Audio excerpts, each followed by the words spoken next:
Hello YouTube, this is Charlie426, and today we have the review of the recent P-Bandai exclusive RE100 Vigna-Zirah. Now I'm pretty sure not many of you guys should remember this kit because this was like only, how should I say, after its announcement it wasn't really advertised that much even in social media. I mean, because there are also a lot of Facebook pages or Gundam pages that would usually like advertise or pretty much share information, but I haven't seen many people share about this information about this kit.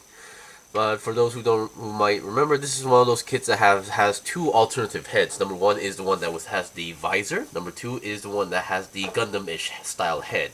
Of course, this one also only allows you to build one. So obviously, if you can see the camera or the kit itself, I went with the visor. And to be fair, even in the manual, which is fully colored, for surprisingly, they also went with the visor head. So, oh yeah. The Vigna-Zirah, as far as I know, this kit is based off on the previous version, which was the Vigna-Gina 2, which was basically the red version with the more Gundam-ish head. So, which is why I think that the main reason why we have a lot of leftover parts is because of that reason. Alright, so let's get on to the review. So as usual, we're going to go with my usual way of showing the kit components and then articulation and anything else that I can mention. Alright, so first of all, what you get, of course, is obviously the mobile suit, the Vigna-Zirah itself. It's very red, very gray, all over the place, and I like it. Of course, the only part that I don't like in terms of design would be those gigantic backpack or backpack parts, which are actually also cannons, but I still feel like the top section is just a little bit too fat for my taste. And obviously, we went with the visor head, and behind the visor is a silver sticker, which is why you can see that shine or gloss behind it. And equipment-wise, we have the beam shield on the left arm only, and then on the back we have two beam sabers, as you can see. Of course, they kind of look different from the ones we usually see. And then here are the stuff that you're supposed to get or use. Number one is the beam rifle. Very typical beam rifle from the F91 era design. So yeah, nothing too special. We have this handle that moves around. And we do get a dedicated trigger finger. Of course, the finger seems to be going a little bit too onto the up section. It seems like the trigger finger seems to be a little bit longer than the ones we usually see. But this thing does use a hold and peg system.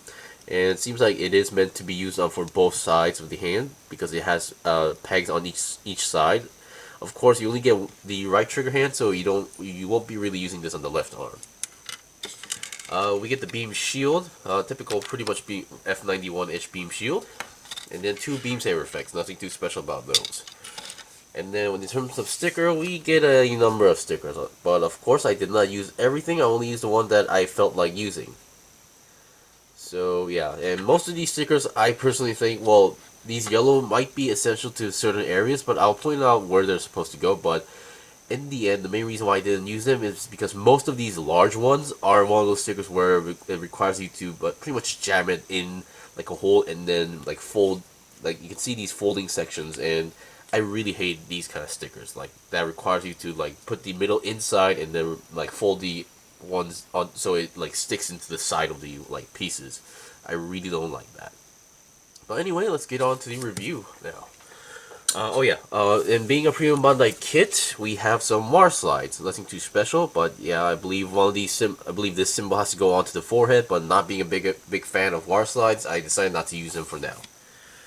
All right, so and here are some leftover parts. So number one, well, this is technically, I'm not sure if this should be categorized as a leftover part, but this is the alternative head pieces.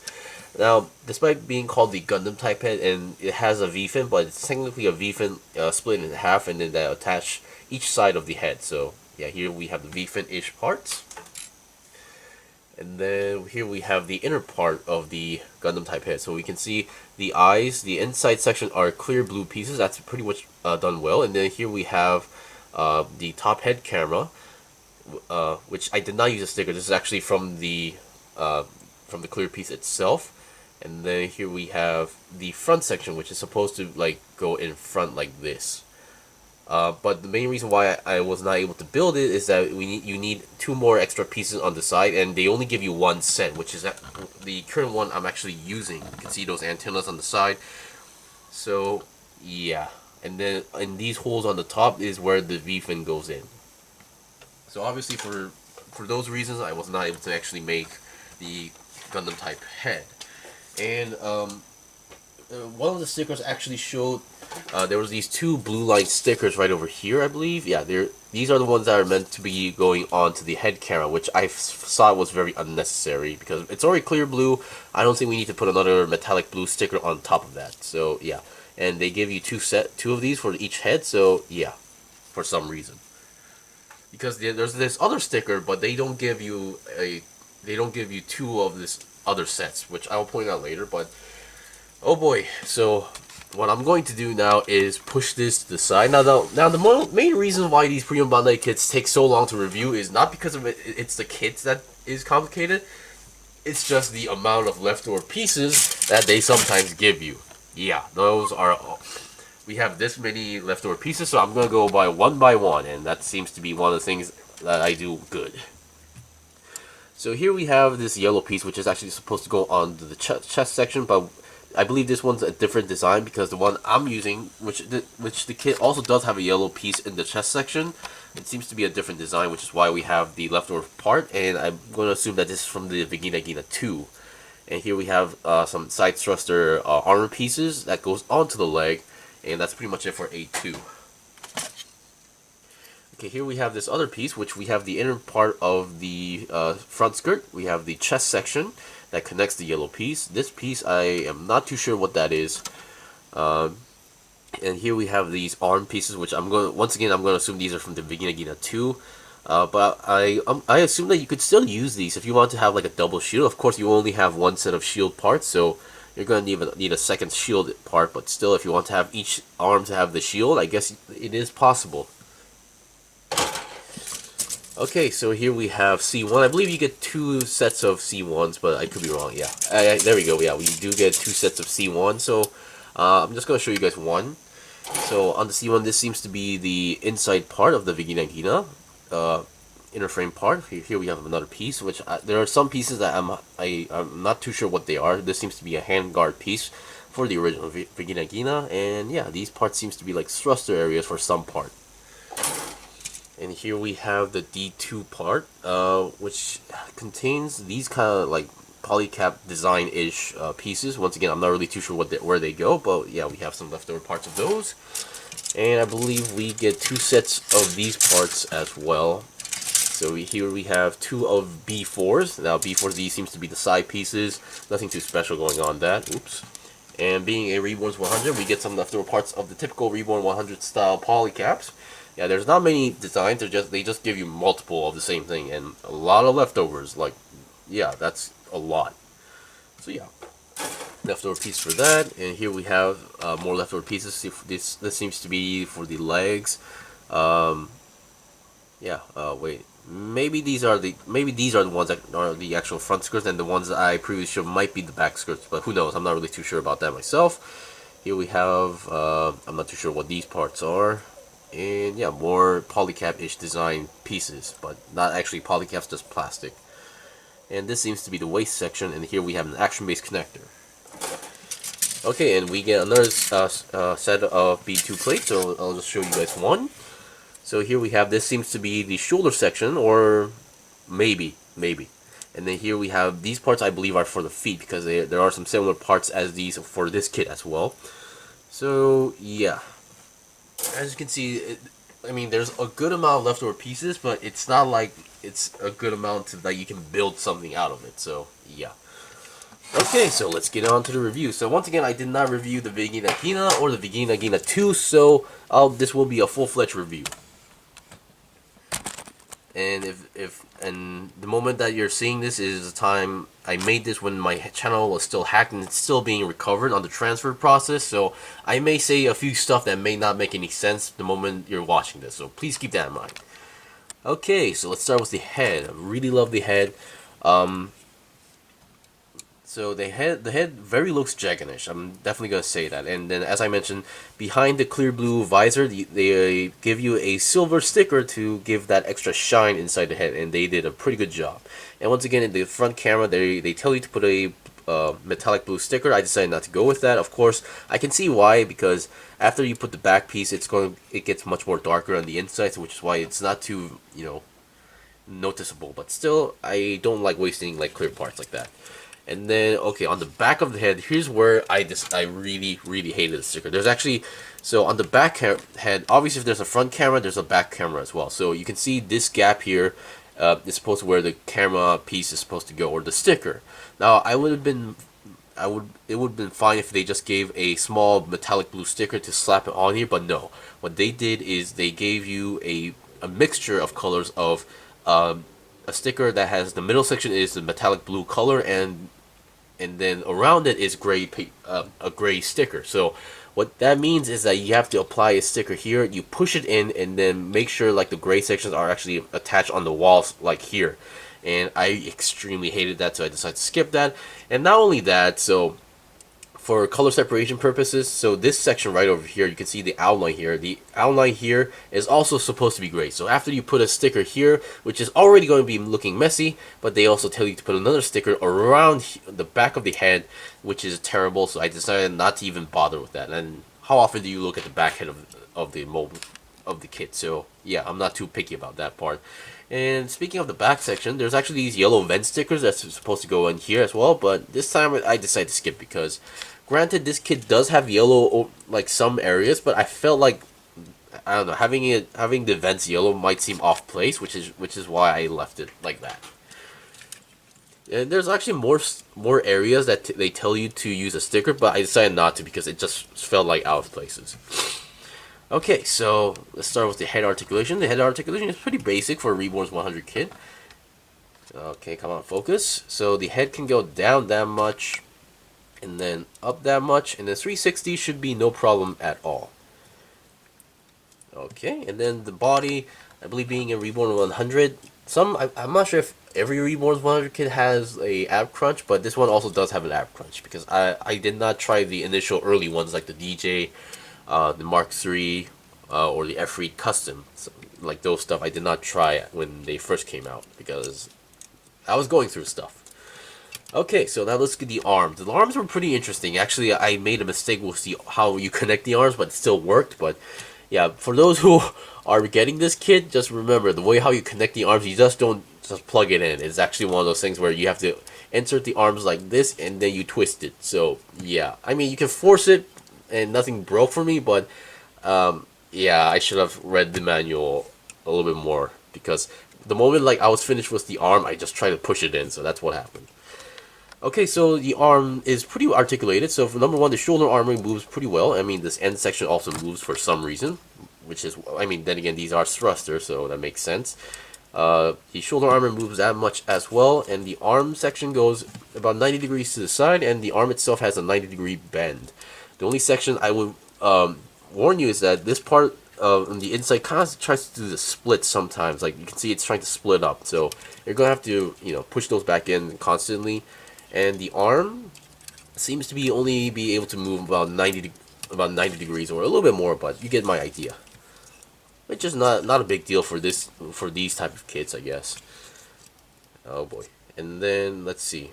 Oh yes, and despite how it connects, the 360 twist on the arm itself is possible, and then this is not a ball joint connection, but still, the inside, the way how it's structured, allows you to move the shoulder backward and forward and backward like this. So you do have your shoulder movement as well. Okay, and then the waist section, as I mentioned, there is an ab crunch, and then 360 twist. I don't think it's possible because mostly it's the back skirt that's blocking it. And once again, I agree with you guys that there's no reason for a head to always go 360 or the body goes 360, but there are just some people who just want those kind of stuff. I totally agree with you guys about it's kind of unnecessary. Okay, now let's get the backpack. The backpack itself, if you exclude the big guns, it's pretty basic, just 2 thrusters and nothing too special. Of course, we have these sections, these giant ones. They can move. Number one, we have one moving point here, and then we have another moving point in the middle, which allows you to go to the side sections right over here. And then we have this section, which allows you to rotate and then go to the front. And what this also does is it allows you, I believe it's supposed to move. Yeah, there we go. You can open the top and then reveal a handle so you can hold the guns. And I believe there's 2 more stickers. Number one is around here. We have this yellow sticker, and then on here there's another blue one. So that's 2 sets for each side. So yeah. I personally think this is much more simple and much more stable because I believe the F91 did something very fancy with this connection. I'm not saying it's a bad thing, but I think this one is much more simpler. Okay, so now let's look at the waist section. The waist section, nothing too special going on here. The front skirts are separated ball jointed pieces. This yellow section right over here is a sticker. Oh, wait, where'd it go? Okay. And then we have the side skirts that moves a little bit, and then I believe you're supposed to. They also give you gray stickers to slap it on top of this section, which once again, I really don't like wrapping around pieces, so I decided not to use it. Back skirt does not move. I mean, you just saw that a little bit shake a bit, but that's just, yeah, the part just kind of went off. And then we have a nice side swivel going on here, big giant round connection. I think this is like the largest one I've seen so far. Oh, and yeah, we also have this gimmick where it has the position changing gimmick where you can change the location of the actual leg as well. But other than that, you can rotate the leg to the forward section. Backward section, I mean, if it weren't for the back skirt, it would be possible. Side swivel is still there. And then you can go to the side 90 degrees, which is pretty well done. Also, when you're building this kit, just be careful of the front skirt because the way how it's structured, you may push the lower section and then, detach the part. I don't say you don't need to be worried about breaking it because it's not easy to break that part as well. And then we have a nice, technically a double jointed bend, but it doesn't go as much as you think. But because the main reason why is that is if you look at the back of the leg, we have these thrusters, and each of them are individually articulated. Of course, some of them are kind of stiff, but yeah, it's good to see that we have these many thrusters on the leg, which yeah, moves. Of course, I believe the F91, what they did with that one for the Masquerade 2.0 is they move together. These ones just move individually, so keep that in mind. Okay, and then let's look at the feet. The feet, nothing too special. I mean, the thing was, what they do with the RE100 is that they never go with the typical ball jointed feet. They always do like these double or triple connection that allows it to move pretty much the way you want. So this is, I don't think it's proper to say this is a ball joint, but we have this movement, and then we have a nice, it's also structured to do a pivot, but not too much. I mean, I'm trying to do it when this seems to be as much as it goes, and I don't think there's any toe bend on this kit as well. Alright, so that's pretty much it for the articulation. So I think it's time to show you guys how the equipment works. So I'll be right back with the first set of equipment. Okay, here we have the first set of equipment. So I guess there's some stuff I need to mention when it comes to equipping the equipment. So number one, obviously the trigger finger, that works extremely well. But when it comes to posing, now I should mention that it's kind of weird with the shoulders because number one, the shoulders may sometimes collide with the backpack section right over here. But once again, you can always move the cannons a little bit to the back section right over here to avoid colliding. And yeah, of course, the beam rifle itself, it has no problems, but sometimes you'll get yourself like moving the shoulder a lot and then repositioning the shoulders like this. But when it comes to the shield, it's just the shield size is kind of, I can't say it's considered to be a big shield, but the way how it spreads out, it kind of, depending on how you position the shield and the arm, it's going to collide with the shoulder armor, which is why I assume, which is the main reason why they made the shoulder armors move a lot more. Of course, sometimes this may look very awkward to have each shoulder arm or shoulder armor to go up. So what you can also do is that you can kind of rotate the shield if you want to do so, but yeah, I don't think it's really meant to. So the way how this rotates is that this section entirely rotates. So you can see the connection right over here, which allows you to rotate the shield. But once again, it does collide with the shoulder armor a lot, so just be aware of that. And if you guys were wondering, other than the one on the crotch section, the yellow pieces on the chest and those vents on the shoulder are all color separated pieces. So despite how I said the stickers are bad, without even using the stickers, I say it looks pretty well. It's pretty good and pretty well done. Of course, there's this one more sticker on the front skirts. I believe the inside section here, the inside has to be also like yellow with some black in it. Once again, it's not the ideal sticker, so I decided not to even color them. Okay, so I'll be right back with the second set of equipment, which should be the beam sabers. Okay, I'm back with the last set of equipment. So basically, I just decided to go easy and then just give one hand on the beam saber. because it's pretty much self-explanatory. And then for the other hand arm, I wanted to go with the cannon on the back. So the beam saber works pretty well. And once again, as I mentioned, the way how this works is that there's a peg on the beam saber, and then there's a hole inside the hand, so it connects perfectly without no shaking or wiggly issues.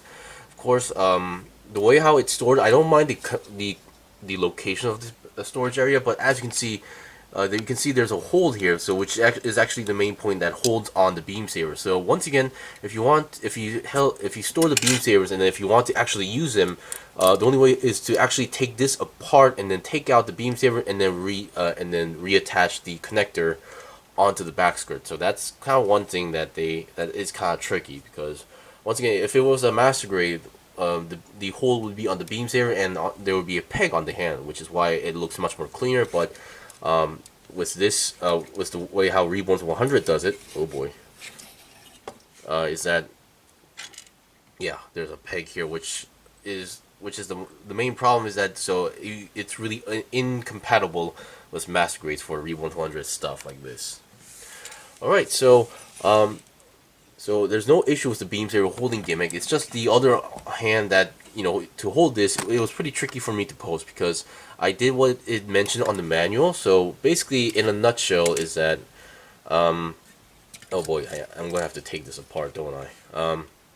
So according to the manual, it looks very simple, but when you actually do it, you can kind of feel like it's not enough or something like that. So at least the good thing is that to attach to the handle, you don't need to take this apart. You can just plug it in.